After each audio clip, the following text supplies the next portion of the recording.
this for no other reason than their faith. This anti-Muslim hatred takes many forms. There is the structural institutional discrimination.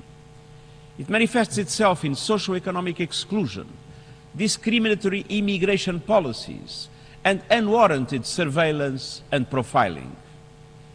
It reveals itself in the wholesale stigmatization of Muslim communities.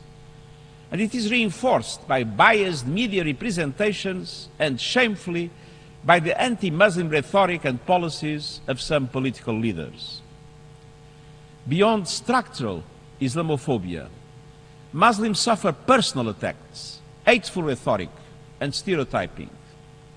And many such acts of intolerance and suspicion may not be reflected into official statistics, but they degrade people's dignity and our common humanity. The linkage between anti-Muslim hatred and gender inequality are unmistakable. We see some of the worst impacts in the triple discrimination against Muslim women because of their gender, ethnicity, and faith. The growing hate that Muslims face is not an isolated development. It is an inexorable part of the resurgence of ethno-nationalism, neo-Nazism, white supremacist ideologies, and violence targeting vulnerable populations, including Muslim, Jews, some minority Christian communities, and others.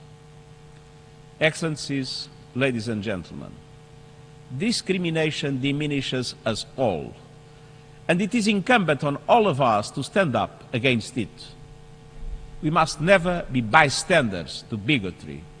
We must strengthen our defense, and this means pushing for policies that fully respect human rights and protect religious and cultural identities, particularly of minorities.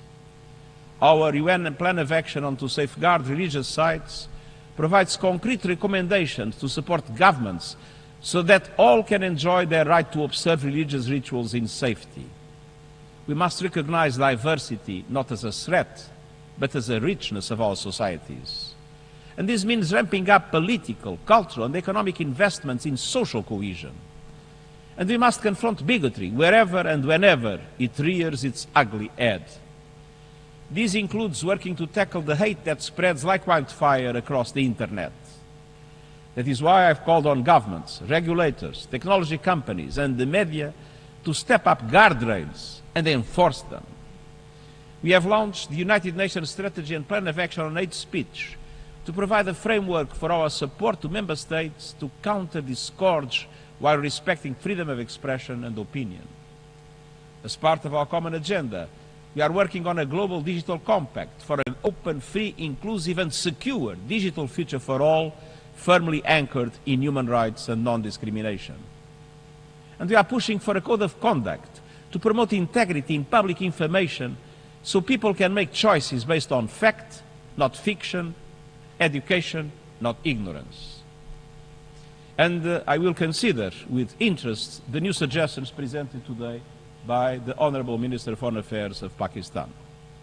And I'm grateful to religious leaders across the world who are joining hands to promote dialogue and interfaith harmony.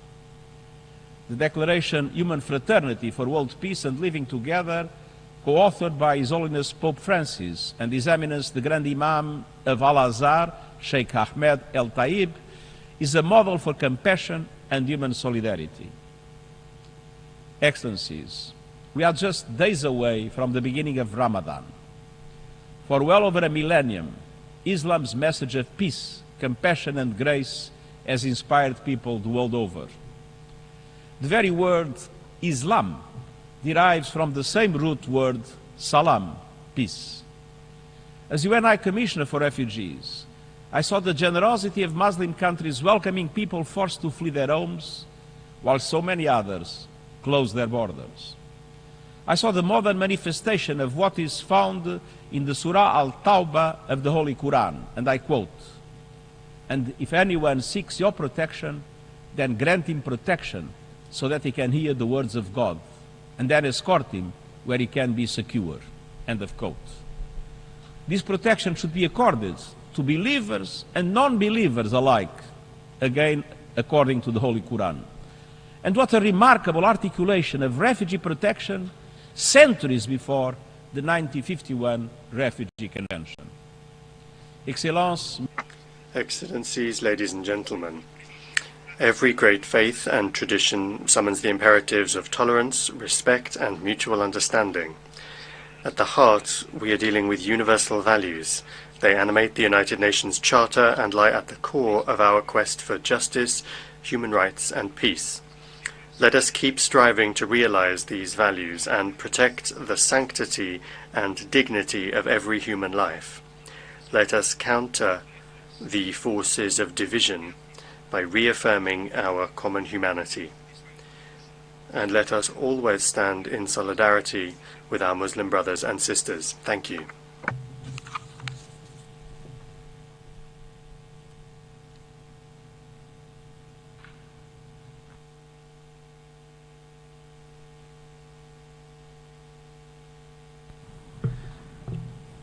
I thank the Secretary-General for his participation and his pertinent and inspiring remarks.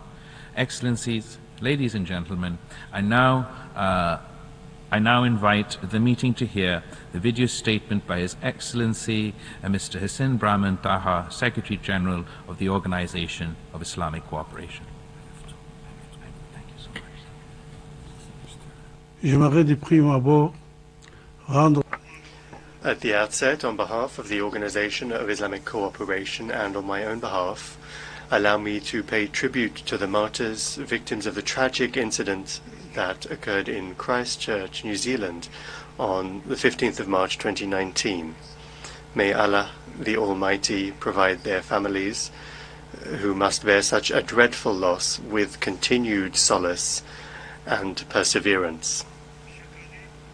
Each year, our collective memory recalls such a horrible tragedy, which would certainly bring us to a profound sadness. It tells us that hatred could always manifest into a disastrous violence, especially when it is committed on the grounds of faith or religion. It also sends us a constant warning that such terrible incidents might reoccur at any moment, anywhere on this planet. 3 years after the said terrorist attacks, in March 2022, the United Nations General Assembly adopted the landmark resolution 76/254 that proclaims the 15th of March the International Day to Combat Islamophobia, which we are commemorating today. Therefore, on this commemorative day, the Organization of Islamic Cooperation, the OIC, commends the achievement of the United Nations for the designation of this day as the International Day to Combat Islamophobia, which was a pivotal step towards concrete global actions needed to combat the threats of incitement to hatred, discrimination, and violence based on one's religion. It would also serve as a continuous reminder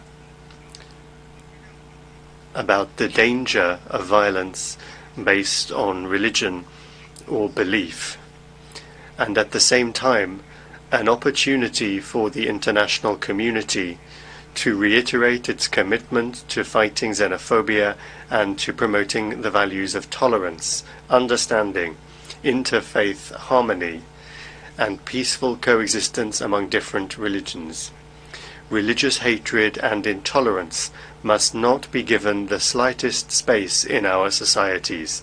Therefore, the Organization of Islamic Cooperation calls upon all countries as well as international and regional organizations to commemorate the 15th of March as the International Day to Combat Islamophobia, as part of our collective efforts to combat incitement to hatred and intolerance based on religion or belief, and promote dialogue and mutual understanding. I thank you.